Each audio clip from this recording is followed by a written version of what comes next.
Hai semua, Assalamualaikum. Dalam video kali ini, cikgu akan berkongsi tentang matematik tingkatan 2, bab 13 kebarangkalian mudah, melibatkan satu standard kandungan, 13.3, kebarangkalian peristiwa pelengkap, dan dua standard pembelajaran, iaitu yang pertama memerihalkan peristiwa pelengkap dalam perkataan, dan dengan menggunakan tata tanda set, dan yang kedua kita akan menentukan kebarangkalian peristiwa pelengkap.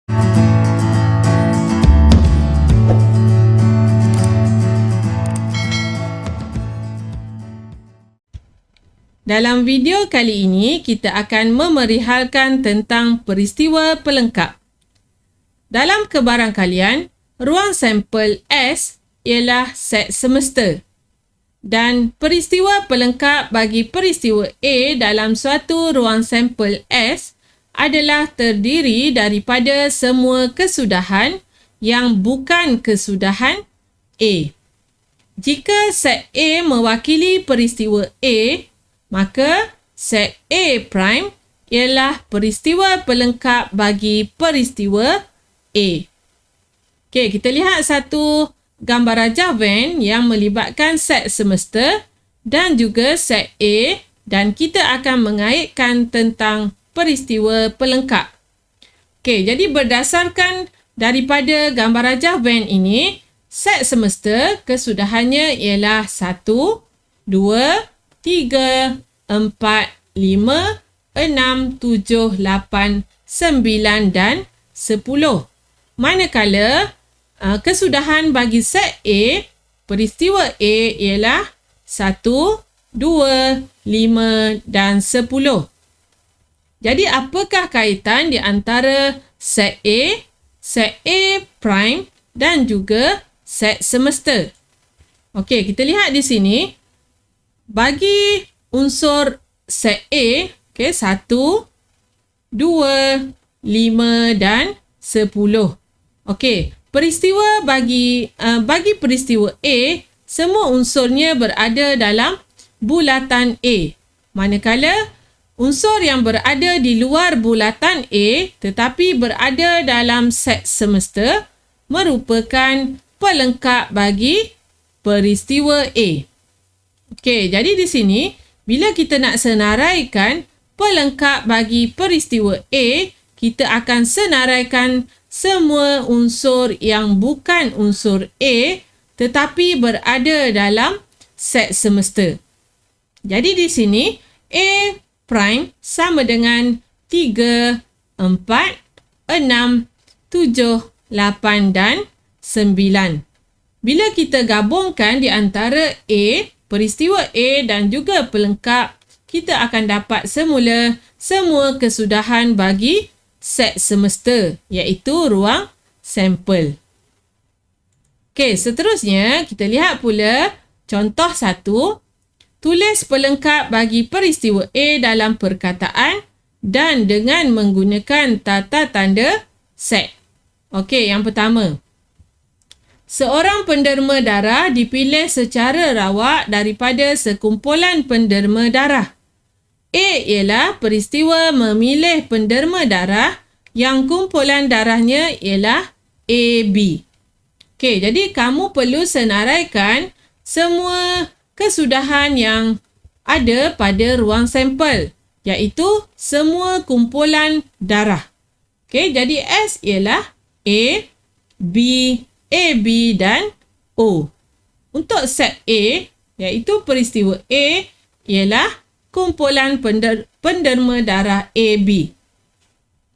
Jadi untuk kita tulis pelengkap bagi peristiwa A dalam perkataan, kita akan tuliskan mengikut apa yang telah dinyatakan dalam soalan tentang peristiwa A, dan kamu perlu tambah perkataan bukan ataupun selain, iaitu kita akan dapat A prime adalah peristiwa memilih seorang penderma darah yang kumpulan darahnya bukan AB.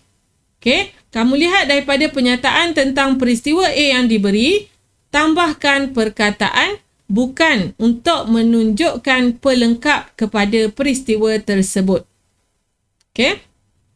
Dan dengan menggunakan tata tanda set, kita akan lihat antara kesudahan bagi ruang sampel dan juga set A, iaitu peristiwa A. Jadi kita akan lihat di sini selain daripada AB. Jadi A prime sama dengan A, B dan O. Okey, selain daripada AB. Okey, ini contoh pertama. Kita lihat pula contoh yang kedua untuk menulis pelengkap dan juga menggunakan tata tanda set. Okey, satu warna dipilih dari warna pelangi. A ialah peristiwa mendapat warna ungu. Okey, kita senaraikan dahulu semua kesudahan bagi ruang sampel iaitu warna pelangi. Jadi S sama dengan merah, jingga, kuning, hijau, biru, indigo, ungu. Dan peristiwa A pula ialah peristiwa mendapat warna ungu. Okey, dalam perkataan A prime ialah peristiwa mendapat warna selain ungu. Okey, kita ubah suai daripada pernyataan peristiwa A dan kita tambahkan perkataan yang berlawanan, iaitu kita tambah perkataan bukan ataupun selain. Okey, untuk menunjukkan pelengkap bagi peristiwa tersebut. Dan dengan menggunakan tata tanda set, okey, kita akan ambil semua kesudahan selain daripada warna ungu, iaitu A prime sama dengan merah, jingga, kuning, hijau, biru, indigo. Okey, kita akan ambil semua selain daripada warna ungu. Okey, boleh faham bagaimana kamu nak menulis pelengkap bagi peristiwa sama ada dalam perkataan dan juga menggunakan tata tanda set. Okey, seterusnya kita akan lihat pula standard pembelajaran yang kedua iaitu kebarangkalian peristiwa pelengkap. Okey, kita ada dua kaedah untuk menentukan kebarangkalian peristiwa pelengkap, iaitu yang pertama melibatkan kebarangkalian A prime sama dengan bilangan kesudahan bagi pelengkap peristiwa A per dengan bilangan kesudahan bagi ruang sampel. Okey. Dan kita telah belajar sebelum ini di mana jika kebarangkalian A sama dengan sifar, peristiwa A pasti tidak berlaku. Dan jika kebarangkalian A sama dengan 1, peristiwa A pasti berlaku. Jadi dengan menggunakan tips ini, kita dapat kita dapat simpulkan bahawa kebarangkalian bagi A tambah kebarangkalian bagi A prime nilainya ialah 1. Okey, jadi daripada sini kita akan dapat kaedah 2 di mana kaedah 2 kebarangkalian bagi peristiwa pelengkap iaitu kebarangkalian A prime sama dengan 1 tolak kebarangkalian peristiwa A. Dan kebarangkalian peristiwa A mestilah di antara sifar dan 1. Okey, kita akan lihat 3 contoh untuk kita menentukan kebarangkalian peristiwa pelengkap sama ada menggunakan kaedah 1 ataupun kaedah 2. Okey, satu nombor dipilih secara rawak daripada set integer daripada 1 hingga 20. A ialah peristiwa memilih nombor gandaan 3. Hitung kebarangkalian peristiwa pelengkap bagi peristiwa A. Okey, yang pertama sekali, kamu perlu senaraikan dahulu semua kesudahan dalam ruang sampel. Okey, jadi di sini kita akan senaraikan nombor 1 sehinggalah nombor 20. Okey, seterusnya, kita senaraikan pula kesudahan bagi peristiwa A iaitu gandaan 3. Okey, berdasarkan daripada ruang sampel yang kita ada, senaraikan peristiwa A iaitu gandaan 3. Jadi kita ada 3, 6, 9, 12, 15, 18. Okey, Seterusnya, kita akan kira berapakah kesudahan bagi ruang sampel. Jadi, NS kita di sini, kita akan kira semua ni. NS kita ada 20. Manakala NA kita, bilangan kesudahan bagi peristiwa A kita ada 6. Okey, jadi kita boleh gunakan sama ada kaedah 1 atau kaedah 2. Katakan kita nak guna kaedah yang pertama dahulu. Kaedah 1. Jadi, kebarangkalian A pelengkap sama dengan bilangan kesudahan bagi pelengkap A per dengan bilangan ruang sampel. Okey? Jadi, apa yang kita perlu ada di sini? Kita perlu ada A prime. Iaitu, kamu perlu senaraikan semua kesudahan bagi A pelengkap. Iaitu, selain daripada peristiwa A, tetapi ada dalam ruang sampel. Okey, dan di sini cikgu dah senaraikan 1, 2, 4, 5, 7, 8, 10, 11, 13, 14, 16, 17, 19, 20. Jadi semuanya ada 14. Okey, kita boleh lihat di sini, kalau kamu tambahkan bilangan bagi peristiwa A kita ada 6. Bilangan bagi peristiwa A pelengkap kita ada 14. Dan bila kita jumlahkan, kita mesti dapat bilangan yang sama dengan kesudahan bagi ruang sampel. Okey, seterusnya kita akan masukkan nilainya di sini, iaitu 14. NA prime 14 per dengan 20. Dan kamu permudahkan, kita akan dapat 7 per 10. Okey, ini kalau menggunakan kaedah 1.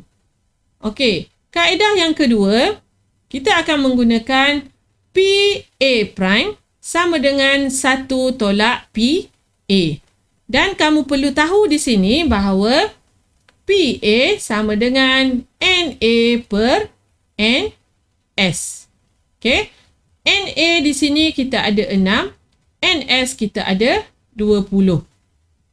Okey, jadi kita akan tolakkan 1 tolak 6 per 20, kita akan dapat 14 per 20. Dan permudahkan, kita juga akan dapat jawapan yang sama jika kita menggunakan kaedah 2.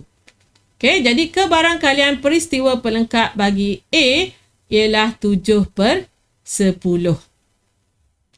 Seterusnya, kita lihat pula soalan contoh 3. Okey, contoh 4. Okey, contoh 4. Amin ialah seorang pemain hoki. Kebarangkalian dia berjaya menjaringkan gol apabila diberi peluang untuk melakukan pukulan penalti ialah 5 per 6. Tentukan kebarangkalian dia gagal melakukan pukulan penalti. Jadi di sini, cikgu akan pilih satu huruf untuk mewakili peristiwa ini, di mana peristiwa A ialah Amin berjaya melakukan pukulan penalti. Dan daripada sini, daripada soalan, kita boleh lihat bahawa telah diberi PA, iaitu kebarangkalian dia berjaya melakukan pukulan penalti ialah 5 per 6. Okey, yang ini telah dinyatakan dalam soalan. Okey, kita tulis semula. PA sama dengan 5 per 6. Okey, seterusnya, kita akan takrifkan bahawa A prime ialah Amin gagal melakukan pukulan penalti. Okey, jadi di sini kita boleh lihat, kalau peristiwa A itu berjaya, peristiwa A prime ialah lawan baginya, iaitu gagal. Okey, berjaya lawannya ialah gagal. Jadi kita nak menentukan kebarangkalian dia gagal melakukan pukulan penalti. Jadi untuk soalan ini, kita akan menggunakan kaedah 2. Sebab apa? Sebab kita dah ada kebarangkalian bagi A. Jadi untuk kaedah 2, kebarangkalian A pelengkap sama dengan 1 tolak PA. Okey, jadi kita akan dapat PA prime sama dengan 1 tolak 5 per 6. Jadi kita akan dapat kebarangkalian dia gagal ialah 1/6. Okey, sama ada kamu nak guna kaedah 1 atau kaedah 2, semuanya bergantung kepada soalan yang diberi. Okey, seterusnya kita lihat pula contoh yang terakhir. Okey, contoh 5. Sebiji bola dikeluarkan secara rawak daripada sebuah kotak yang mengandungi sebilangan bola putih, bola biru dan bola hijau. Okey, diberi kebarangkalian mendapat bola biru ialah 1/4. Tentukan kebarangkalian mendapat bola bukan berwarna biru. Okey, bukan berwarna biru. Okey, jadi di sini peristiwa B, cikgu takrifkan ialah peristiwa mendapat bola biru. Okey, cikgu pilih satu huruf untuk menyatakan peristiwa. Jadi peristiwa B ialah peristiwa mendapat bola biru. Jadi PB sama dengan 1/4. Okey, yang ini telah dinyatakan dalam soalan. Okey, kebarangkalian mendapat bola biru ialah 1/4. Jadi PB sama dengan 1/4 dan soalan suruh kita tentukan kebarangkalian mendapat bola bukan berwarna biru. Okey, jadi kita akan takrifkan pelengkapnya, iaitu peristiwa B prime ialah mendapat bola bukan berwarna biru. Oleh kerana telah dinyatakan kebarangkalian mendapat bola biru ialah 1/4, jadi kita akan menggunakan kaedah 2, iaitu kebarangkalian B prime sama dengan 1 tolak kebarangkalian B. Okey, iaitu kebarangkalian B pelengkap sama dengan 1 tolak 1/4. Jadi kita dapat kebarangkalian mendapat bola bukan berwarna biru ialah 3/4. Okey, jadi dengan beberapa contoh yang telah cikgu sertakan, cikgu harap kamu boleh menentukan kebarangkalian bagi peristiwa pelengkap. Okey, seperti biasa sekiranya ada apa-apa persoalan, bolehlah ditulis di ruangan komen. Berminat dengan video-video yang cikgu kongsikan? Jangan lupa untuk like, share, komen serta subscribe. Terima kasih.